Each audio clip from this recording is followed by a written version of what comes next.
everybody, welcome back. This is Jordan with picturemonk.com, and I'm here to show you a quick video of how to create Lightroom presets. Now, I'm using Lightroom 5 here, but this process can pretty much be done in any version of Lightroom, at least 4.3, Lightroom 4.3. So let's go ahead and get started. I have a picture here that I took a while back, and I think it'll make a pretty good high contrast black and white image. So that's the kind of preset we're going to create today. So let's go ahead and get started. I want to get my, let's go back to the basics here. Alright, I want to get my basic edits out of the way here. So I'm going to do what I normally do when I import all my photos, and I'm going to enable the profile for my camera. So I'm going to change it to Canon because that's what I am shooting, or what I shot with this photo, and pretty much since I'm shooting Canon, every photo that I put this preset on is going to automatically choose the right camera. So that profile is set. You can see the difference, brightens it up and corrects some of the distortion. And then I'm going to go to detail, and I'm going to do some sharpening to it.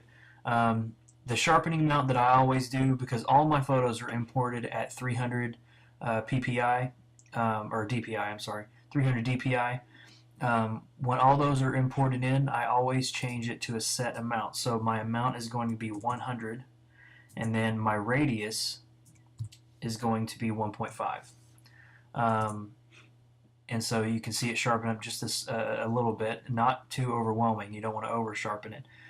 If it's too much, you can either back down the amount a bit, or you can change the masking. What the masking does is, if you hold the Option key on a Mac and click on the masking, it changes it to white, but then if you move the slider, it brings back some of the image, so it's only sharpening the edges and not the whole image. So, you know, there's two ways to do that. You can do it that way.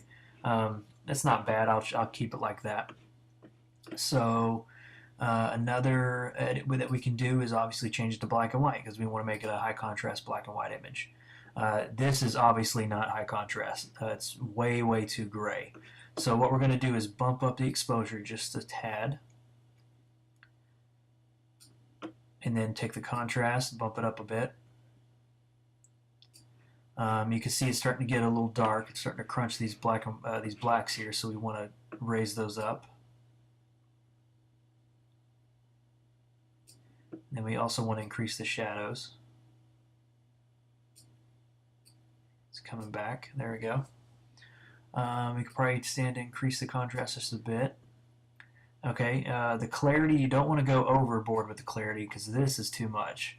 I mean, some people might like that effect, but for this preset, I don't want to do that. So I'm going to back it down just a little bit. And then I think that's my basic edits. You can probably mess with the temperature here. Even on black and whites, the white balance affects the image. So as you can see, if we bump up the warmth here, it definitely brightens up the image a bit. Back it down, it kind of flattens it out. So I'm going to take the warmth up just a little bit here, right about there. Then I'm going to go to my tone curve, and then I'm going to bring up the shadows in the tone curve. Bring these out a little bit more. Darks. I don't know if I want to keep it like that, so you can just back it up a little bit. Then the lights. Probably make the lights a little brighter. Yeah. I kind of like that. I could probably stand to do more contrast if I want to make it really high contrast. Yeah, I kind of like the way that looks. That looks good. And then one thing I want to do, a special thing I want to do, is create a tilt shift effect. Now, normally tilt shift effects are done with photos pointing downward.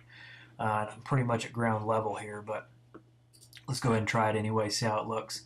We're going to get our gradient tool here, our gradient mask, and we're going to drag that from the top,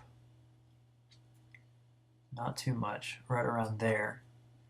And then you want to change the clarity, I'll put it all the way down, and the sharpness, put it all the way down. And you can see it kind of get a little fuzzy up here, which that's the effect that we're going for. So we're going to get another one, do new, and then we're going to do the same thing to the bottom. Now the bottom, I want to keep it a little higher off the ground here, so right around there, and do the same thing, clarity and sharpness. You can even bump the contrast up to make it kind of punchy down there. Alright, so I like the way that effect looks. I like how it's looking here. So let's go ahead and create the actual preset. So to go up to get the preset there, you go to presets here, click the plus button, and give it a name. So we'll call it HC for high contrast, black and white. And then we're going to make sure all of these items are changed. Even if we didn't change them, we want to make sure they're changed. And then click create. And that will put a user preset here under the user presets column, or the folder here. You'll see our preset. Now to see how it actually works, you just reset your image, and that'll take it back all the way to when it was imported. And you click HC black and white. Boom, and there it is. You can see our fake tilt shift effect is here, really high contrast black and white. You can see some of the sharpening there on the edges. So that's about it. It's super easy. Anybody can do this with Lightroom 5, and it's good to do that with some of the tedious stuff like the sharpening or the profile. You can just pop it in there, boom, boom, click, you're done. Alright guys, hope you liked that video. If you have any questions, leave them in the comments below. If you have any other requests for videos, any Lightroom or Photoshop videos, just let me know. Also visit the website at picturemonk.com. It has a couple articles on there for beginner and amateur photographers. I think everybody will like. So I hope you enjoyed this video, and I'll talk to you guys later.